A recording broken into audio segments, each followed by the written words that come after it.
America is often remembered as a nation that burst into history on a wave of ideals: liberty, independence, self-rule. But when you strip away the heroic language and examine the raw reality of its birth, a far more unsettling and fascinating truth emerges. The United States did not begin as a free and prosperous nation. It began as a deeply indebted, financially fragile experiment that survived not because it escaped debt, but because it mastered it, and long before the Declaration of Independence was written, long before the first flag was raised. The colonies that would become America were already bound together by credit, obligation, and unpaid promises, living in a world where money was scarce, gold and silver were rare, and survival depended on borrowing from merchants, landlords, and foreign financiers, because colonial life was expensive, unpredictable, and dependent on global trade networks controlled largely by Britain, meaning that farmers, traders, and plantation owners routinely bought supplies on credit, exported goods months or years later, and hoped the numbers would somehow balance. And by the mid-1700s, many colonial elites were already drowning in debt to British creditors, trapped in a system where wealth existed more on paper than in hand. And when Britain emerged victorious from costly wars in Europe and looked to its colonies for revenue, imposing taxes and enforcing collection more aggressively, the crisis was not simply political but existential, because stricter enforcement threatened to expose the colony's fragile financial structure, pushing many prominent Americans toward insolvency. And in this sense, resistance to British rule was not only a rebellion against taxation without representation, but a revolt against financial reckoning, a refusal to submit to a system that would force debts to be paid under imperial control. And when conflict finally exploded into open war, the colonies did not step into battle as a united, wealthy force ready to fund their own independence, but as a loose coalition with no central treasury, no national taxing power, no stable currency, and no clear plan for how to pay for a war against the most powerful empire on earth. And yet the war began anyway, financed almost entirely through debt, promises, and desperation. As the Continental Congress printed paper money it could not fully back, issuing continental dollars that were meant to function as currency, but quickly lost value as more were printed to meet endless military expenses, creating inflation so severe that soldiers were paid in money that could barely buy food, suppliers demanded higher prices or refused payment altogether, and ordinary citizens lost faith in paper currency, while the government, lacking alternatives, kept printing, turning the revolution into one of the largest financial experiments in history, where victory itself was the collateral, and while common soldiers suffered, selling their unpaid wages to speculators for a fraction of their worth just to survive, a different class of actors quietly accumulated these debts, recognizing that if a new nation emerged and chose to honor its obligations, these worthless scraps of paper could become the foundation of immense wealth.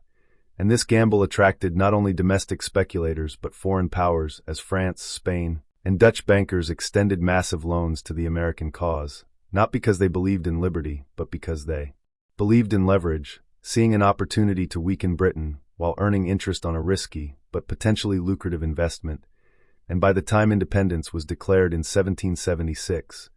the so-called United States already existed as a financial entity weighed down by enormous obligations, owing money to soldiers, farmers, merchants, foreign governments, and private financiers, a reality that only worsened as the war dragged on. Supplies ran short, inflation soared, and confidence collapsed, and when victory finally arrived in 1783, it did not bring financial relief, because the war had been won but the bills remained, leaving the new nation technically independent yet economically crippled, standing atop a mountain of debt with no clear mechanism to pay it, as the Articles of Confederation created a government too weak to tax effectively, enforce financial policy, or regulate interstate commerce, resulting in chaos where each state printed its own money. Trade barriers emerged between neighbors, inflation punished savers, creditors demanded repayment in hard currency that barely existed, and ordinary citizens, especially farmers and veterans, found themselves crushed under debts they could not escape, leading to unrest, riots, and rebellions like Shays' Rebellion, where armed men rose not against tyranny but against courts, taxes, and creditors, exposing a brutal truth at the heart of the American experiment. Freedom had not erased financial inequality, it had simply changed. Who enforced it, and this growing instability terrified the nation's elite, not because they feared disorder alone, but because they feared the collapse of credit, since without creditor confidence the American experiment would fail, investments would vanish, foreign loans would dry up, and the fragile nation would disintegrate. And it was this fear, more than philosophical debate, that drove the push for a stronger federal government, culminating in the Constitutional Convention, we're behind. The language of liberty and balance of power lay an urgent financial agenda: to create a government capable of taxing, borrowing, regulating money, and most importantly, guaranteeing repayment of debt. And when the Constitution was ratified and the new government formed, the central question was not how to eliminate debt,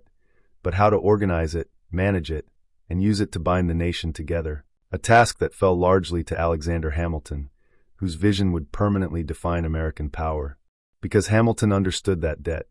if handled correctly, was not a weakness but a weapon, and his plan to assume state debts, honor federal obligations at full value,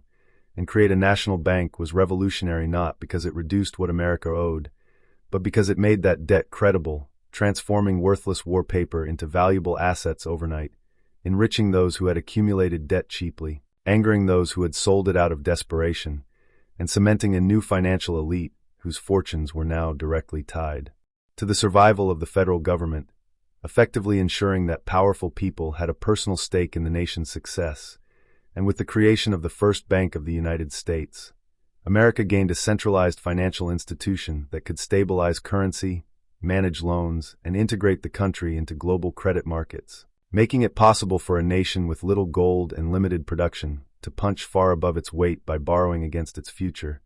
And this system did more than save the young republic. It defined it, because from that moment on, America did not seek power through hoarded treasure, but through expansion financed by debt, using land as collateral, bonds as instruments of loyalty, and public credit as a tool of growth. As vast territories seized from Native Americans were converted into financial assets, sold or granted to pay debts, attract settlers, and secure loans, allowing the nation to expand westward without first accumulating wealth. Repeating again and again the pattern established at birth: borrowing now, paying later, and trusting that growth would cover the cost.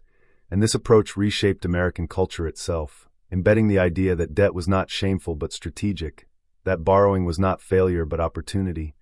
and that the future could always be leveraged to solve the present, an attitude that fueled industrialization, railroads, factories, wars, and global influence, while also creating cycles of boom and bust, inequality and unrest that echoed the chaos of the nation's earliest years. And when viewed through this lens, modern America, with its enormous national debt, powerful financial institutions, and global dominance of credit markets, no longer appears as a nation that betrayed its founding ideals, but as one that fulfilled them in an unexpected way, because the true founding experiment was not whether people could govern themselves without a king,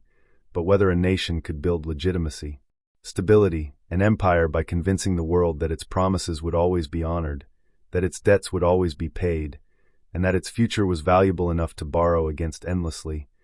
And this is the uncomfortable legacy hidden beneath the mythology of freedom, because America was never free from obligation, never born clean of financial chains, but instead emerged as a bold, risky, unprecedented gamble where debt became the glue holding a fragile society together, turning creditors into patriots, bonds into symbols of loyalty, and repayment into a moral duty.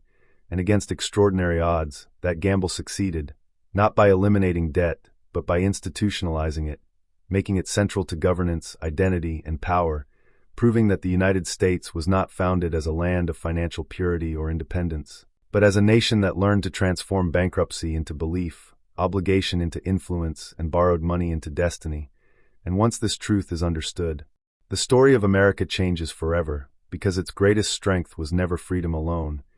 but the ability to turn debt into the foundation of an empire that still shapes the world today.